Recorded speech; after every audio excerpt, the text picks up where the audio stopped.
Actes chapitre 8. Saul avait approuvé le meurtre d'Étienne. Il y eut ce jour-là une grande persécution contre l'église de Jérusalem.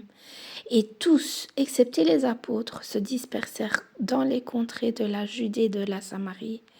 Des hommes pieux ensevelirent Étienne et le pleurèrent à grand bruit. Saul, de son côté, ravageait l'église, pénétrant dans les maisons, il arrachait hommes et femmes et les faisait jeter en prison. Ceux qui avaient été dispersés allaient de lieu en lieu, annonçant la bonne nouvelle de la parole. Philippe étant descendu dans une ville de la Samarie, y prêcha le Christ. Les foules tout entières étaient attentives à ce que disait Philippe, lorsqu'elles apprirent et virent les miracles qu'il faisait, car des esprits impurs sortirent de plusieurs démoniaques, en poussant de grands cris, et beaucoup de paralytiques et de boiteux furent guéris. Il y eut une grande joie dans cette ville. Il y avait auparavant dans la ville un homme nommé Simon qui, se donnant pour un personnage important, exerçait la magie et provoquait l'étonnement du peuple de la Samarie.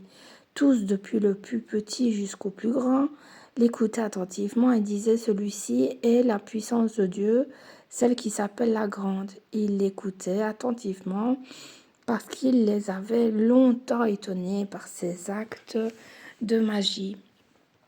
Mais quand ils eurent cru à Philippe, qui leur annonçait la bonne nouvelle du royaume de Dieu et du nom de Jésus-Christ, hommes et femmes se firent baptiser. Simon lui-même crut. Et après avoir été baptisé, il ne quittait plus Philippe et voyait avec étonnement les miracles et les grands prodiges qui s'opéraient. Les apôtres qui étaient à Jérusalem, ayant appris que la Samarie avait reçu la parole de Dieu, y envoyèrent Pierre et Jean. Ceux-ci arrivés chez les Samaritains, prièrent pour eux afin qu'ils reçussent le Saint-Esprit, car il n'était encore descendu sur aucun d'eux. Et ils avaient seulement été baptisés au nom du Seigneur Jésus. Alors Pierre et Jean leur imposèrent les mains et ils reçurent le Saint-Esprit.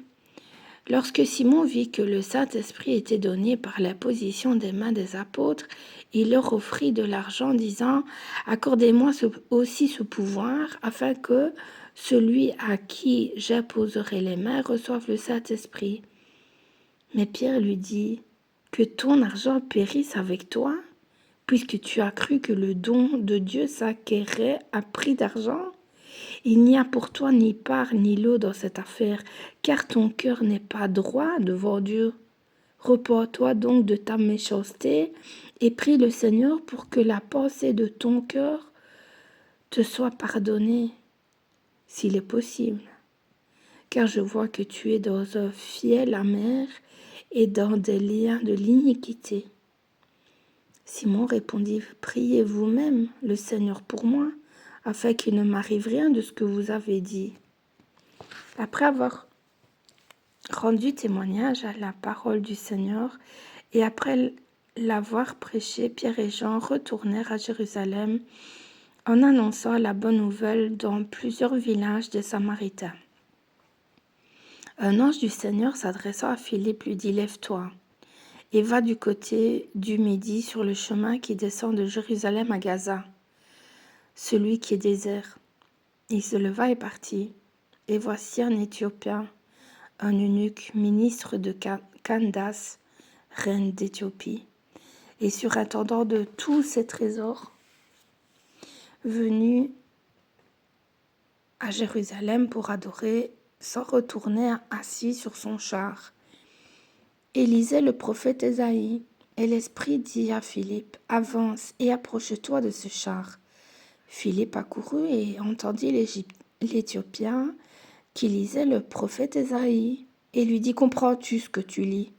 Il répondit: « Comment le pourrais-je si quelqu'un ne me guide ?» Et il invita Philippe à monter et à s'asseoir avec lui. Le passage de l'Écriture qu'il lisait était celui-ci. « Il a été mené comme une brebis à la boucherie, et comme un agneau muet devant celui qui le tond. Il n'a point ouvert la bouche. Dans son humiliation, son jugement a été levé, et sa postérité qui la dépeindra. car sa vie a été retranchée de la terre. L'eunuque dit à Philippe, je te prie, de qui le prophète parle-t-il ainsi? Est-ce de lui-même ou de quelqu'un d'autre? Alors Philippe, ouvrant la bouche et commençant par ce passage, lui annonça la bonne nouvelle de Jésus. Comme ils continuaient leur chemin, ils rencontrèrent de l'eau. Et l'eunuque dit, voici de l'eau, qu'est-ce qui empêche que je ne sois baptisé? Philippe dit, si tu crois de tout ton cœur, cela est possible. L'eunuque répondit, je crois que Jésus-Christ est le Fils de Dieu. Il fit arrêter le char. Philippe et l'eunuque descendirent tous deux dans l'eau, et Philippe baptisa l'eunuque. Quand ils furent sortis de l'eau, l'Esprit du Seigneur releva Philippe, et l'eunuque ne le vit plus, tandis que joyeux, il poursuivait sa route.